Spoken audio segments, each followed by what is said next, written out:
Hola, ¿qué tal? Mi nombre es Valentín Piñeiro, soy estudiante de la Tecnicatura Universitaria en Programación a Distancia de la Universidad Tecnológica Nacional y a continuación, con el grupo 3 de la Comisión 19, vamos a presentar el trabajo integrador número 2 de la Cátedra de Matemática.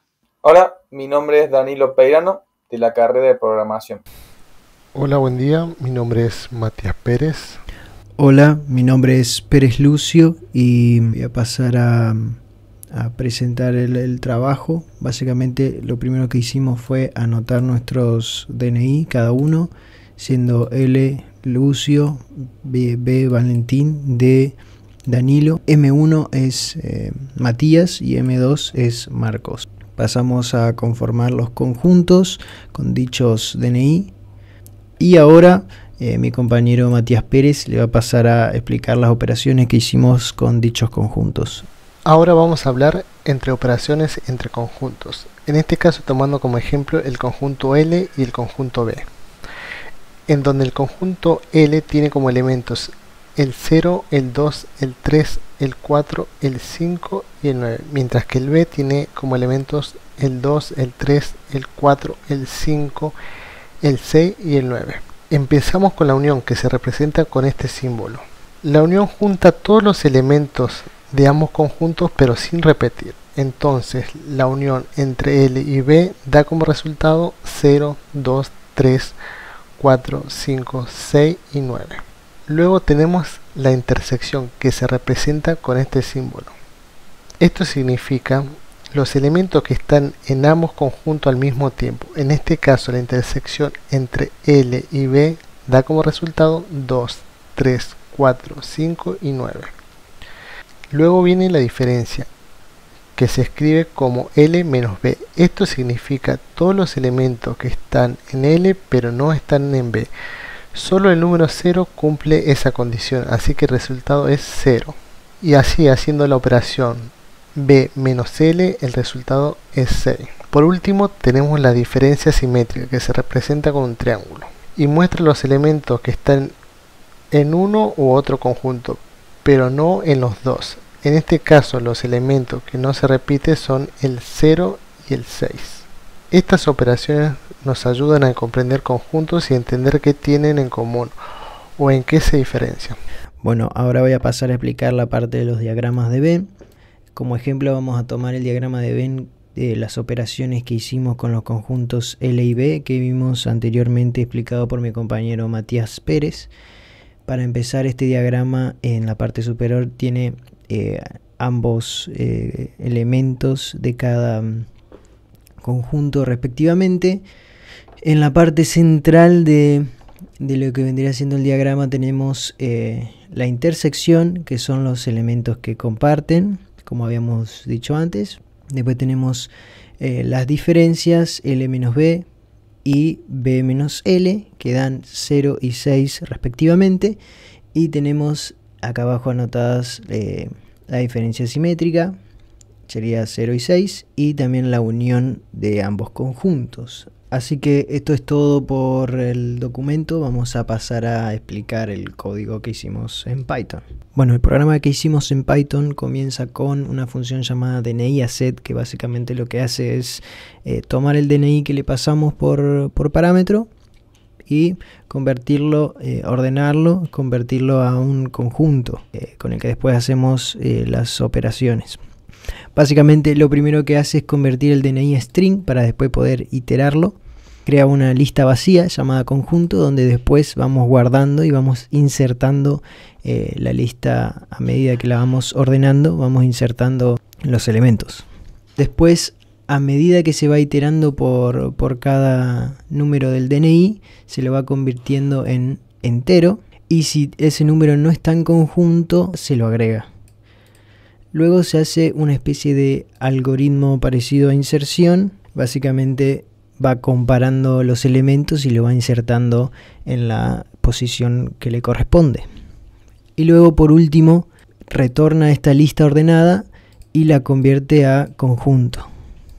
Luego, mi siguiente aporte en este trabajo fue la función suma dígitos DNI, que básicamente lo que hace es convertir el DNI a string para poder iterarlo. Básicamente este for lo que hace es iterar entre cada dígito del DNI y lo va convirtiendo a entero para que después la función sum haga la sumatoria de todos los DNIs, de todos los dígitos del DNI. Básicamente lo que hace es, si tuviéramos por ejemplo Lucio DNI, lo que haría es 4 más 3 más 0 más 2 más 9 más 5 más 0 más 5, lo que nos daría por resultado el número 28. Voy a pasar a explicar la función frecuencia dígitos DNI, que sirve para contar cuántas veces aparece un dígito en un DNI, que recibe como parámetro un DNI. Lo primero que realizamos, convertimos el DNI en una cadena para poder recorrer cada uno de sus dígitos como si fuera un carácter. Creamos un diccionario vacío. Este diccionario se usará para guardar la cantidad de veces que aparece cada dígito. Con el bucle for recorremos cada dígito del DNI.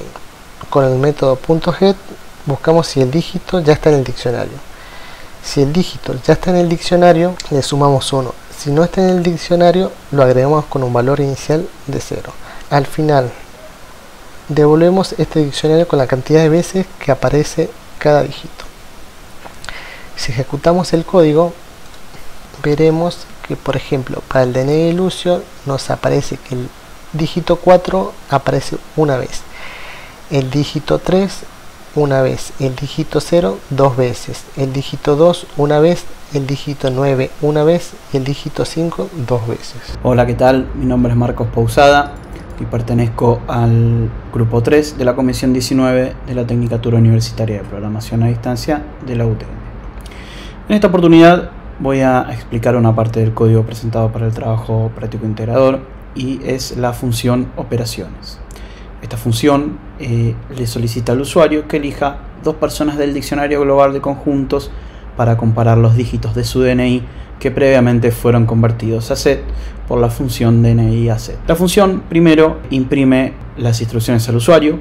Luego de imprimir las instrucciones al usuario, le solicitamos que ingrese los valores. Los inputs que ingrese el usuario son sanitizados con el upper para que el caso en el que ingrese un valor con minúsculas se respete lo que nosotros tenemos guardado en el diccionario global de conjuntos, ¿sí? Esto automáticamente transformaría, por ejemplo, una minúscula en una mayúscula. Luego de eso realizamos una validación. La validación lo que se asegura es que los valores que ingrese, tanto persona 1 como persona 2, existan dentro de los conjuntos, y si es así, se le asigna el conjunto correspondiente a la persona. Luego nos imprime qué es exactamente lo que seleccionó el usuario y procede a realizar operaciones de la teoría de conjuntos, ¿sí? Como es el caso, en este caso un ejemplo que es la unión.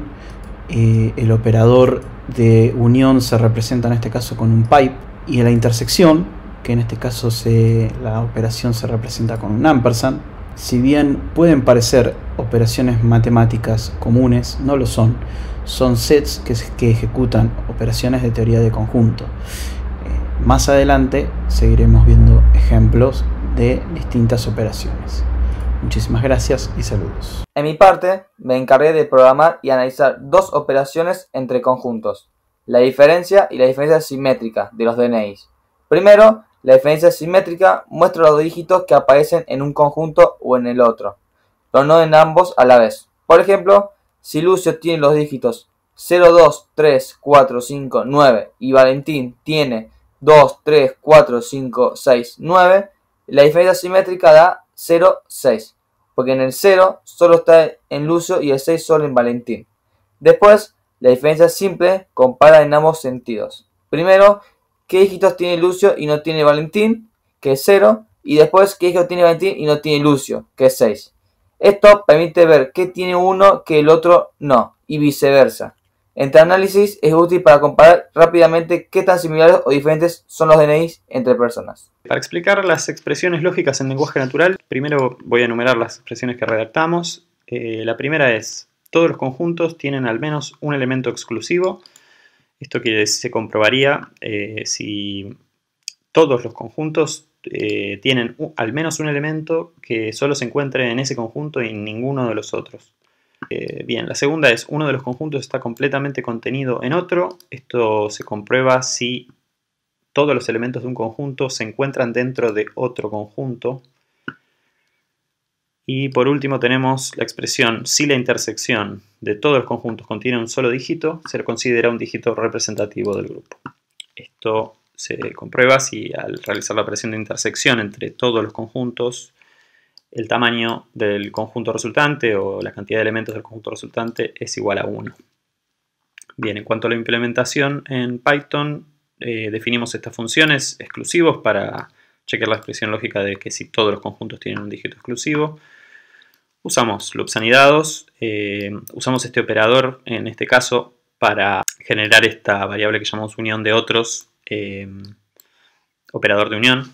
Para determinar los exclusivos usamos el conjunto actual, que es una variable de nuevo por la que vamos iterando, por eso los loops anidados, menos la unión de todos los otros conjuntos, lo cual nos dejaría con el dígito exclusivo que tendrían los conjuntos. Finalmente la función devuelve falso si no existe un dígito exclusivo y devuelve verdadero si ese dígito existe.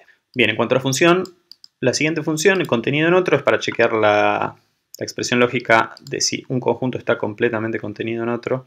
Para eso de nuevo estamos usando estructuras repetitivas anidadas porque tenemos que ir comparando conjuntos entre sí, en este caso a través de la función isSubset. Si el conjunto A es subset del conjunto B, en este caso no estamos haciendo un return sino un print directamente, diciendo que el conjunto A está completamente contenido en el conjunto B, lo agregamos a la relación para poder decir que si no existe esa relación, ningún conjunto está completamente contenido en otro. Finalmente, para la función de chequear la expresión lógica de intersección de todos los conjuntos, usamos de nuevo la lista de conjuntos, generamos la intersección entre todos los conjuntos a través del operador de ampersand y devolvemos dicha intersección. Voy a pasar a correr el programa para que podamos ver estas funciones implementadas. El programa me pide que elija las letras de las personas a comparar, en este caso voy a elegir las dos primeras. Y acá podemos ver la parte de expresión lógica en lenguaje natural. Tenemos la primera expresión, todos los conjuntos tienen al menos un elemento exclusivo. No chequeó, dio falso, no todos los conjuntos tienen al menos un elemento exclusivo. Esto no quiere decir que un conjunto no lo tenga, sino que todos los conjuntos no tienen al menos un elemento exclusivo. La siguiente, uno de los conjuntos está completamente contenido en otro, dio verdadero. El conjunto D está completamente contenido en el conjunto L, como podemos ver, 0, 2, 3, 4 y 9. En el conjunto L, 0, 2, 3, 4, 5 y 9. Está completamente contenido D dentro de L. Por último, si la intersección de todos los conjuntos contiene un solo dígito, se le considera un dígito representativo del grupo. En este caso, el dígito representativo del grupo es el número 3. Genera, digamos, un conjunto que tiene un solo elemento, que es el número 3. A continuación voy a explicar el otro Python que estamos adjuntando en el repositorio. Es el de los años de nacimiento y las operaciones con estos números. Bien, para eso importamos unos módulos que voy a explicar cuando lleguemos a eso. Definimos una función para chequear si el año es bisiesto. Un año se considera bisiesto, si es divisible por 4 y no es divisible por 100, o si es divisible por 400. Ponemos la entrada de todos los años de nacimiento del grupo, los convertimos en un conjunto, se imprimen por pantalla y luego en el programa principal primero pasamos a hacer cuenta de pares e impares. Para eso hacemos un chequeo de paridad con la división. Si el resto de la división de los años por 2 da 0, es par, si no da impar, y se van contando de a pares o de impares según el chequeo de paridad. Luego tenemos el cálculo de generaciones. La consigna era que si todos los integrantes del grupo nacieron después del año 2000, disculpen, se considera el grupo Z. En este caso el chequeo hace exactamente eso. Si todos los integrantes nacieron después del año 2000, se considera que es el grupo Z. Si no, devuelve que hay distintas generaciones en este grupo. Y llamamos a la función bisiesto para hacer el chequeo del año bisiesto. Si alguno de los años son bisiestos, devuelve todas las opciones, una lista con todas las opciones de años bisiestos. Luego tenemos el cálculo de edades. Para esto estamos usando el módulo datetime, que solamente la función date. para obtener el año actual y luego le restamos al año actual el año de nacimiento para obtener la edad actual. Luego calculamos el producto cartesiano. El producto cartesiano en matemática es el conjunto de todos los pares ordenados posibles que hay entre los valores de años y edades en este caso, y lo imprimimos por pantalla. Paso a ejecutarlo. Como ven aquí se ejecuta, se ingresan los años de nacimiento de los integrantes del equipo. ¿Cuántos integrantes nacieron en años pares e impares? El programa devuelve que hay 4 pares y un impar. Con los chequeos de paridad que vimos antes se puede comprobar muy fácilmente que está en lo correcto. ¿A qué generación pertenecen los integrantes? Hay distintas generaciones en este grupo. El chequeo de generación Z era solo si todos los integrantes, habían nacido después del año 2000. Luego, ¿algún integrante nació en el año bisiesto? Sí, tenemos al menos un año especial, en este caso devuelve el 2000 y el 1992, que son años bisiestos. Y finalmente el producto cartesiano, año y edad, que bueno, lo tenemos ordenado, eso no lo había explicado antes con una función sorted. Devuelve todos los pares de años de nacimiento y edades actuales posibles. Esto va a hacer que no se correspondan obviamente el año de nacimiento con la edad actual, sino que ordena todas las combinaciones posibles. Como ven, aquí está haciendo todos los 1986 con todas las edades, luego todos los 1990 con todas las edades y así en adelante.